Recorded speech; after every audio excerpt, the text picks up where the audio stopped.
Across the Park podcast is proud to be sponsored by Globe Gas and Heating. For the best kitchen and bathroom renovations, boiler servicing and repair, and central and underfloor heating in the Northwest, head over to globecentralheating.com and quote Across the Park for a free quote.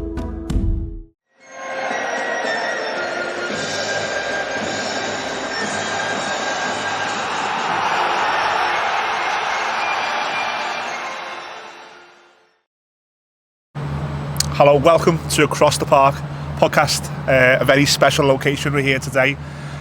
It's the weekend of the first home game of the season. Always exciting, the first home game, isn't it? And we're delighted. Thank you so much to Everton Football Club for us being one of a few podcasts they've allowed us to come down and record here.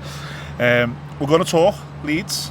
We're going to talk the Brighton game, but we're here, Judgy, at the Hill Dickinson Stadium. We're pitch sides. How are you feeling? It's like coming back in the stadium all over again, because you're obviously coming in from that angle, coming in from the tunnel like the players do it. Yeah. To say the hairs were standing on end is an understatement. You're wowed by the stadium. Honestly, it's incredible. It's huge. So big and it's so grand, and it's so clean. Yeah. Spotless, isn't it? But yeah. Does it feel like ours? I know there's. We can see the flags are out. The club have put some flags on every seat. No, you know, it's the Everton is the 1878. Does it start feeling? No, it does a little bit, but it still feels like when you've moved into a new build, new house, and it's like you actually don't want to touch everything because it looks so sharp. But you think you need some pictures up, and you need to put some of the kids' drawings up and all that to make it feel like. Okay. So I mean, I'm not sure we've got the equivalent of kids' drawings to make the stadium feel like ours, but maybe a bit more colour when when it's full. A Mo Besic canvas or something in the concourse. Well, actually, on that note. My son's coming on Sunday. We're just talking about the dramas of trying to get a ticket transferred to him, but he specifically wanted to bring in like a sign. Boss. So it's getting printed today. So it's at a Pickford can have your shirt just to really get Well, actually, he wanted Pickford and Grealish. We've got two signs. I love it. Look, we've had failed attempts at this. The King's Dock was a failed attempt at moving stadium. The Tesco Dome. In Kirby, they tried to get the images came out of that. Yeah. Didn't happen. We've needed a new stadium to compete commercially for a long, long time. Does it feel like it's worth the wait? Looking at this now. On that level, this is more than competing. We haven't done this by halves, have we? We've probably got it in the best location you could get in the city that was remotely available, and we've built a stadium fitting of any occasion, from a sporting perspective, even eventually from a concert perspective. It's as good a stadium as you'll see in the world at the moment. So no doubt about that. We obviously spoke on the last podcast around things that can be better, but you can't knock the club for producing this. Walking outside, then I haven't seen it from the west side. But it looks even better from that side. The steps going up, and we've got the little the part of the river running through. And they've kept the original dock wall as part of the heritage project as well, which is a nice touch. It is. But to answer your question, they've done a great job, and everyone who's been involved in this project from start to finish should be proud. We'll talk the Brighton game, and we'll talk short term about me and you and our children coming here in the near future. But if I look long term and ask for the opinion on what this can do to our football club 5 years from now, 10 years from now, 25 years from now, the revenue it'll bring in, how important is it that we're now being able to bring in huge revenue that Goodison just couldn't do? I can't say it's priceless, because there will be a figure you can easily put on it, and I know the new owners, when they've valued the club, would have been putting those figures together and totting up, how much more is our asset, is our investment going to be worth in future seasons. But being able to compete with those teams, not necessarily in the top four, because I think they're at the moment out of reach given the rules. Your Tottenhams and your Newcastles, you've got great corporate facilities. Look around here, look how many boxes. It's best than Newcastle. Newcastle are desperate for a new stadium. Yeah. They're really lagging behind from a corporate perspective. They've got one really good lounge that I went to last year, which is top, but this has got 20, 30, 40 times that. Levels, Spurs obviously have really climbed the rank. I think they're in the top 20 now, aren't they? Richest clubs in the world. It's not going to be long, assuming that the club stay in the league and assuming that we keep attracting fans here and so on. It's not going to be long before this club will be in that top 20. You're probably talking 3, 4, 5 years at the most, and that's huge. I mean, that gives us a chance of competing, you know, with the best, and that's where we need to be. Well, look at Tottenham. They finished 17th last season. They're not going to finish 17th next season because they've gone out and spent money. Because it's on the books. They've got it, yeah. It's on the books. Well, they finished 17th, but they've done that the consequence of winning the Europa League. Yeah. You ask any Evertonian, I mean, nearly every fan in the country, apart from maybe the top 3 or 4, and they'd snap your hands off for that. So, yeah. You know, I think success is so subjective, isn't it? Obviously, you know, is it qualifying for the Champions League? Is it staying in the league? Every club's different. Subjective, but when it comes to winning a trophy, I don't think you can. Any fan in the land is turning that down, particularly a European trophy, for a league finish, which is underwhelming and a bad season. Away from the commercial side, if you're a footballer and you want your home stadium to look as good as this, it's got to help when we're going for players, hasn't it? We've just seen a few of them then walk past us, you know. Tierney Barry and Keenan Dewsbury Hall walk past us, Tierney Barry, and Tierney Barry was a chilled out guy, but you can still see like Keenan Dewsbury Hall's like. Well, the unveiling they gave, I mean, Everton's media team needs big credit for me. The unveiling that they gave Jack Grealish, where his name was on the screen and he had his young family here. Again, Goodison is romantic. It's romantic to Evertonians. It's romantic in some ways to other players, but this is, for me, if I'm a footballer and I'm competing and there's 3 or 4 clubs in for me and I look and this is my home, it makes a difference. I don't know this for a fact, but I'd be willing to guess that Jack Grealish's social media following is pretty substantial and not far off as big as ours, because he's a global icon, isn't he? 8.6 million followers he's got, and you'd imagine a lot of them, or a decent percentage of them, are footballers and are top footballers, and they're looking at that going, wow, Everton, this is Everton on the map here, and that's that sign. And I know, you know, there's mixed debate amongst you know, pundits, etc., of how, you know, how successful it's going to be on the pitch. You can't underestimate the commercial value of that signing, and as you say, how well Everton put it together and how wow Jack Grealish was. And you know, as I say, pro footballers are no different to us. You know, even, you know, world-class superstars, they're looking at Jack Grealish. Is that Everton? Wow, look at Everton Stadium. Look, that's a big, you know. So the statements the club are making and the way they're going about things, and as you say, the media team stepping up. And the standards have got to go up now. You know, we didn't have anything to show off. Finch Farms is nice, it's smart, and we've used that to unveil signings for a long time because Goodison wasn't up to it. Well, now you romanticised Goodison in the final season, didn't he? But before then, it was a bit of a... it doesn't get touched in the summer. Exactly. But that's not the case here now. This has become a hub, hasn't it, for the club on every level. Talking about players, I'm talking about the commercial. Us as fans, now, me and you have both been to test events. We give our feedback on our show of what was positive and what was negative, and you'd like to think routines will change. What are you looking forward to this season? Coming here, it's going to be different. But what excites you? I mean, because the team on the pitch isn't quite there yet to be competing where we wanted to, and that's not a criticism. So we're going to have hopefully good days and nights here. But your routine, you're bringing your son, your daughter, your dad. What are you looking forward to here? I think first of all, I'm probably looking forward to getting to know the people around me first, because as we said when we left Goodison, that was a big part of it, and you know, making new friends and stuff will be good. The hospitality experience, as much as there's been teething problems, I'm looking forward to that. I'm looking forward to spending longer in the ground.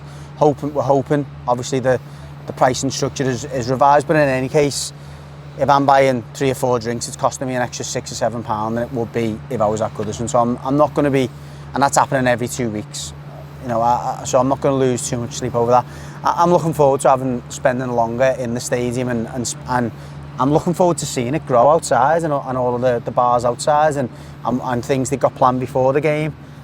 And I'm sure that's going to ramp up as the season goes on. So I'm a bit different to you. I never ever, very rarely got to the grounds early. I think that will change. It'll have to because of the transport side of it, but there'll be more to see around here. You know, you'll be walking around thinking, this is great, I'm enjoying this, and I'm lapping it up. You know, like coming to a concert early because you've got all loads of things going on. So that's what I'm looking forward to. I think I used to go in Goodison and leave Goodison, and I'd go to pubs maybe after it, but I wasn't in a rush to get there early. It's going to be a challenge to do that here, isn't it? I think I will, yeah, exactly.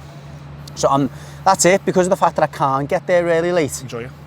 I might as well get there early and make the most of it. So that's well on that, it was funny enough. It was the next question really. The fan plaza.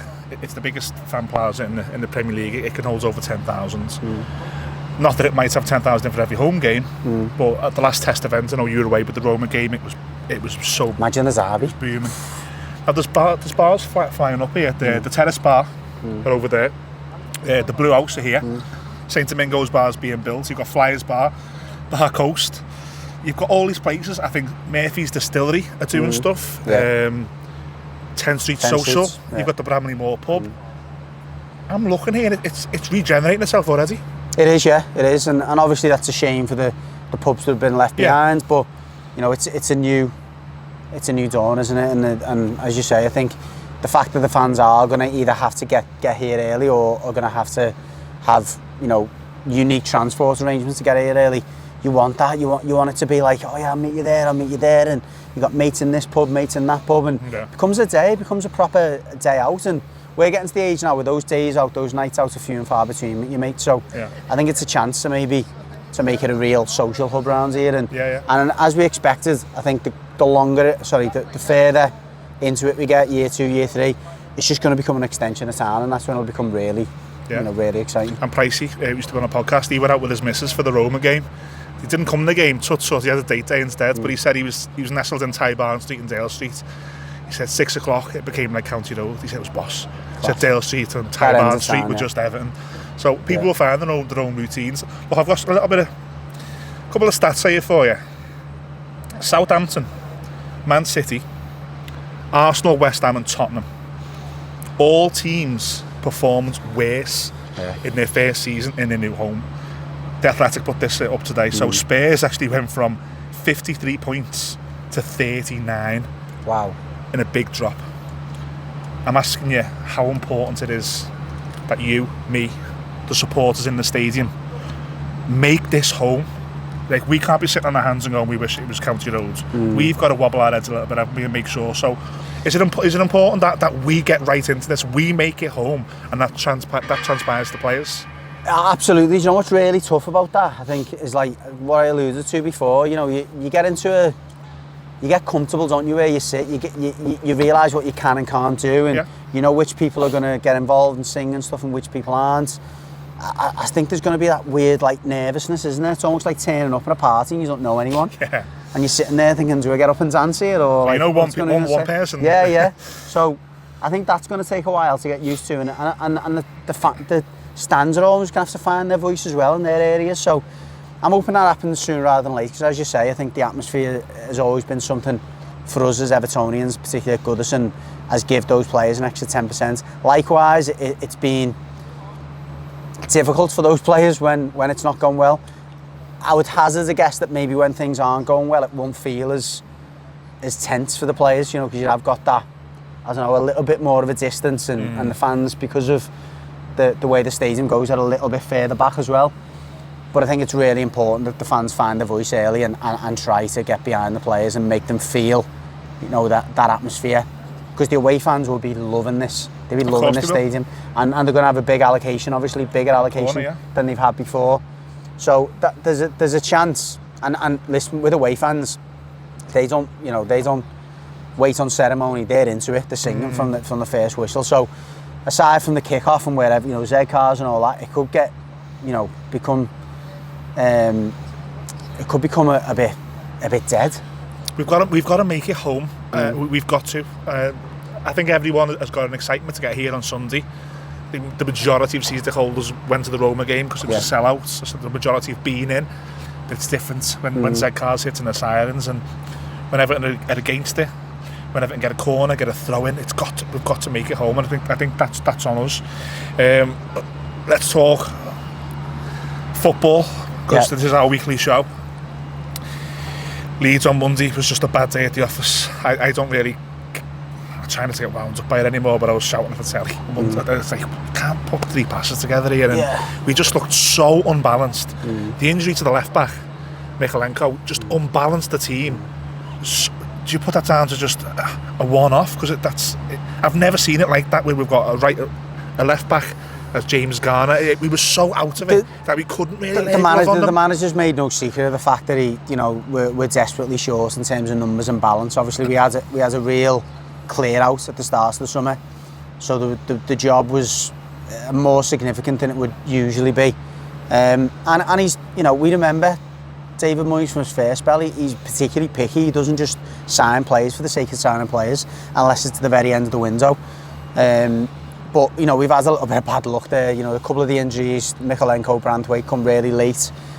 Had we known they were injured a little bit earlier, would we have maybe got a few loans in? I would say so. I don't think David Moyes would have wanted to go into that first game so desperately short of cover. Well, what I understand is Mykolenko was touching close, but still, and then you said, can we get him over the line for this one? And I think the other one is as well. And I'm careful I will put this. If Adam Asnou hadn't have played against Roma for 70 minutes and he wouldn't have had such a tough time, he may have started the game. I know. And it could have been worse because, again, he's a young kid and certainly not being critical of him, but he obviously needs time. But I don't think David Moyes realised how far behind he was until he seen him in that Roma game. And that's obviously forced him into putting James Garner in that position. Now, as much as all of the unbalance of the team, we just didn't turn up in that first half. No, we did. Look, I thought we were very, very unbalanced. But there was also some poor performances. There was individuals who didn't take responsibility. Yeah, you're right. We're not. Don't need to name names. I just think we didn't retain the ball well enough. I have no doubt that team talk went somewhere along the lines of, listen, first 15, 20 minutes, we're going to have to weather the storm. We're going to have to be patient.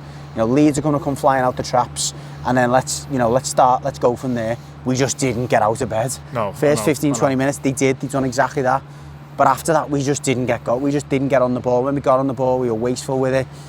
The forwards didn't hold the ball up. They pressed us so hard, Leeds. They didn't give us a minute. You expect that though, and I think the difficulty with that is when any team pressures you that hard, you try and miss the midfield out then. Yeah. And when you miss the midfield out, you need your forward to hold it up, and didn't get it. It's not his strength, is it? But look, obviously, I don't want to go on too much about the decision. It's a terrible decision. I said something to someone the other day, and I partially stand by it. Great timing that, by the way. It was. I'm not so sure if you can hear that, but there's a builder. Really loud. A cop-out builder decided to hijack Across the Park podcast. This sounds a bit mad, and I'm sure people are going to be saying, what are you talking about here? But I feel almost conflicted about whether I want... Bear with me, if we drew 0-0, we get out of that game and everyone goes, you know what, it wasn't that bad, we got a 0-0 away. That was a poor performance. Yeah. And I think getting beat will shake the squad up a little bit and shake David Moyes up a little bit more and stuff. And I think you should get more of a reaction on Sunday than we would have done if it was 0-0. If you'd have said to David Moyes, 0-0 away, Leeds first game, and the players would... Yeah, Sam will take that. Yeah. But getting beat 1-0, although it was obviously very fortuitous, I think that's... You look back at that, David Moyes not going to be analysing that penalty because it was just one of them mad decisions. What he will be analysing is how poor that first half is and how long it took us to get into the game. And obviously the lack of control that we had of the ball. And hopefully that leads to some changes because I think it does need it. And that's what I want to come on to. I mean, we'll wrap it up very shortly. I want to end on what's left for the window for us, what you think will happen, what you want to happen. We're recording this Thursday afternoon. I don't think no one gets in time for Sunday, so I think it's same again. No. I think for me the strikers changes. You give Barry the game on Sunday. I think you bring Jack Grealish in. I agree. Plans on the microphone for the show we're having. I think Grealish comes in, and I put Kieran Dewsbury Hall a little bit deeper, and then left back. I don't know what you do. Mykolenko's still not fit. If he's not fit. What? If he's not fit. I think he should. I think he should be fit. If he was close last time. Yeah, I agree with you. I don't know what you do. I would be tempted. McNeil? I'd be tempted to play more of it. I think that was what the intention was at Leeds, was almost to play a back three and allow, Garner to push on a little bit more and maybe play. I think there was a little bit too much rotation going on, so I think David Moyes would prefer to have more of a traditional back four. If Mykolenko's not fit, I'm really scratching my head to see if he does that. The only way he gets more balance is to play a back three, an actual back three, and play Garner on the right and McNeil on the left. But then you are losing players in that attacking third. You're probably going to have to play maybe Ndiaye up with Barry. He's have to play a two of Garner Guy and Dewsbury Hall And then Grealish in front of them. Three of Grealish, Barry and Ndiaye. Yeah, almost like a 4. You're losing Alcaraz, you're bombing Alcaraz and Beto from the side. I'd go with that. If it's the same person, I'd go with wing backs. I think we just look so out of sorts. Yeah, we did. And I think it's going to be a big occasion. You're bringing your kid, I'm bringing mine. It's too big of an occasion to get it wrong on Sunday, I think. So I'd go with that. But I'm scratching my head. I hope Michalenko's fit, because if we can play a relatively stable back four, in terms of players playing in the right position, I think we've got a much better chance of being a threat in the final third. I think the issue with that 5-3-2, I think we'll struggle to get, because look, the two wide players in that. It'll invite Brighton onto us. It will invite, and they're not quick enough and athletic enough to really get high up the pitch. Yeah. So I think it will. They'll end up overloading us all over the pitch, to be honest, apart from in our own box. So on that then, I think it's 2 weeks now till the transfer window slams shut. We absolutely cannot let it slam shut with where we are. No. So realistically, I want 6, but we're not going to get 6. So realistically, let's say we get 3. Where is the priority positions? For me, we haven't got a right-hand side. I think Jake O'Brien done well last season, but I think everyone just knew he wasn't the right back. He was just doing well. And we need a right back. You need a right winger. And then I'd say you need a number 6. No, I'm going right back, right winger, centre forward. We desperately need a centre forward that can hold the ball up. Tierno Barry's obviously one for the future. He may well play at the weekend. He may be contribute this season. I'm not saying he can't contribute. I don't think again, we don't know this, but I don't think the manager really fancies Beto. He's obviously made some comments that allude to that, and I don't think he's good enough holding the ball up. So I think I need a forward who, I don't think this forward needs to get us 10, 15, 20 goals. I think we need an experienced forward who can hold the ball up and get the best out of the likes of Grealish, Dewsbury Hall, Ilman and Ndiaye. I would suspect those 3 are going to be the ones that get our goals this season, not our forwards. So for that reason, I think we really need to prioritise the forwards. We definitely need a right back, and yeah, if you give me another choice, I'd go for a right winger as well. Right winger, 100%. Well, let's end on a positive. We're here at the Hill Dickinson Stadium. We've begged on our podcast. We've begged when we've had a pint together with our friends for a chance to reset. Yeah. New owners are in. David Moyes is back, and we're here. Is this a time to be positive as an Evertonian? Listen, if you can't be positive at this time, then go and support someone else. Yeah. Because all right, we didn't get the win in the first game, but listen, this is the best position this club has been in my lifetime. Take it back. Obviously, we were in the 80s, but you weren't going in the 80s. There, yeah. In my match-going lifetime, the club has never been in a better position financially. All right, you might argue, okay, we had, when we were under David Moyes, we had a few runs in Europe, but financially, the club was never on a solid footing. We were always having to, wheel and deal. Yeah, exactly. Beg, borrow, and steal. Can we keep? This is, as you say, a new start, a solid foundation. We've got an experienced manager in place who wants nothing but good things for the club, and has been there and done it in recent times. We've got some young players, we've got some very talented players, we've got some massive commercial assets as well, on the pitch as well as off the pitch. This is definitely a time to be getting behind Everton, to be looking at the positives, and to be, as you said before, vocally, getting behind the players on the pitch. Yeah, good way to end it. What I think though is everyone watching this right now, what they'll take from it is, our Millsy and Judgy 50 and I can't remember the 80s. we do look old, but only 40, honestly. Thank you so much to Everton Football Club for allowing us in with a number of other podcasts. We're lucky. We've got a good relationship with the football club. We'll never not be honest. As you can see, we are wanting more players in and wanting better, but we thank you so much for allowing us in. Judgy, it's been good to get together again. I've not seen you, been in Spain, so it's nice to have you back. We'll do the instant match reaction on Sunday. There's a lad behind the camera called James. He's going to put all his details in, or we're going to put all his details in at the bottom of this video. If anyone's looking for someone to edit or create videos, he is the man. So thank you so much, Jay, for allowing us to. We couldn't do it without you, so thank you so much. And everyone, we are looking forward to being here on Sunday. It's amazing. If you see us, come and say hello. Buy us a pint, be even better. Thanks for watching. Up the toffees.